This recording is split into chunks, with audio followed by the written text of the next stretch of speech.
La santé mentale, le bien-être de l'individu, comment il se sent en société, socialement, professionnellement, le plan au niveau du plan relationnel, au niveau du plan familial et au niveau intérieur. La santé mentale, c'est le bien-être du corps et de l'esprit.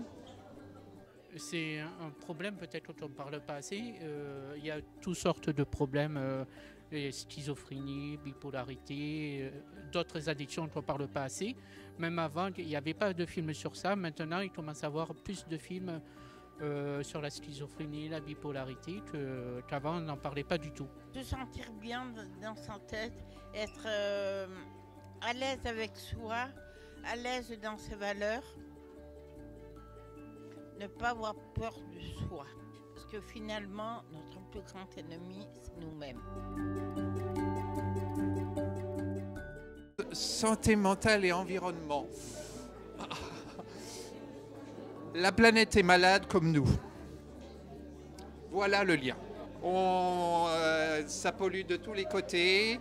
J'ai vu sur les diapositives tout à l'heure que les Européens faisaient mieux, même si le score de pollution est extrême pour les riches, faisait mieux que le Moyen-Orient et je ne sais plus, les Américains au niveau pollution, mais on a encore beaucoup à faire. Et l'animatrice, la présentatrice, a pleinement justifié 6,6 tonnes, c'est trop pour la planète. Déjà en réduisant qu'est-ce qu'on va manger, comment on mange, etc. C'est une question essentielle. Oui, il y a sûrement un lien, parce que les personnes fragilisées ont besoin plus d'écoute, d'attention, elles sont un peu oubliées à mon avis, elles sont un peu... C'est pas vraiment bien, on n'en parle pas tant que ça. Et l'environnement fait partie justement du bien-être de ces personnes fragilisées qui fait qu'elles vont aimer la nature peut-être plus profondément que d'autres. Elles vont être plus touchées par le gâchis.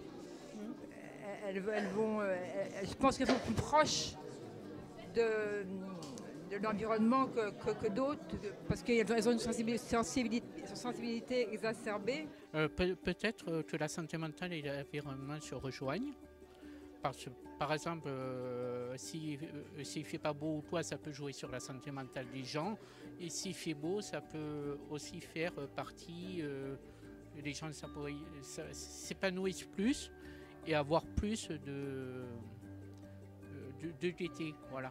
Malheureusement, moi je trouve que l'environnement maintenant c'est un thème dont on nous ressort en permanence. Moi c'était pas un thème qui me parlait énormément s'il n'y avait pas eu l'explication. Mais pour moi c'est important de parler aussi de la famille, des amis, de l'environnement social, amical, tout ça. C'est bien, ça permet de réunir tout un tas de personnes peut-être qui n'auraient pas l'idée de sortir puisque les GEM sont des groupes d'entraide mutuelle.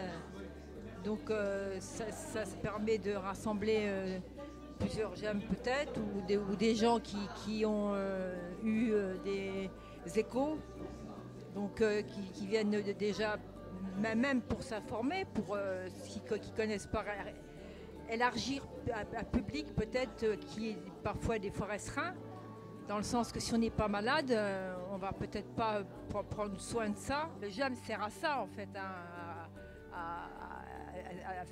faire sortir les personnes de leur solitude, de leur mal-être, de leur inconfort. Ça apporte de la gaieté. Tout le monde se réunit dans la joie, la convivialité. C'est un outil pour moi. Et j'espère que quand je vais venir lundi, puisque j'ai rendez-vous lundi à 11h rue Barbus, pouvoir en savoir davantage. Ce que j'ai déjà en ébauche ici m'intéresse énormément.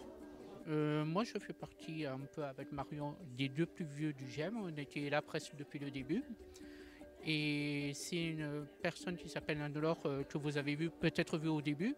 Et c'est elle qui a créé le GEM et je suis là depuis le début. Voilà. Parce que ça me permet de sortir, de ne pas rester toujours chez moi, même si je fais d'autres activités ailleurs. Et pour voir d'autres gens et tout, voilà. Cette journée, c'est de l'investissement toute l'année. Avoir un travail, c'est toute la réflexion en amont, puisque les textes de théâtre, c'est nous qui les avons choisis, qui les avons cherchés. C'est tout le travail en amont, puis la journée de fête que ça représente.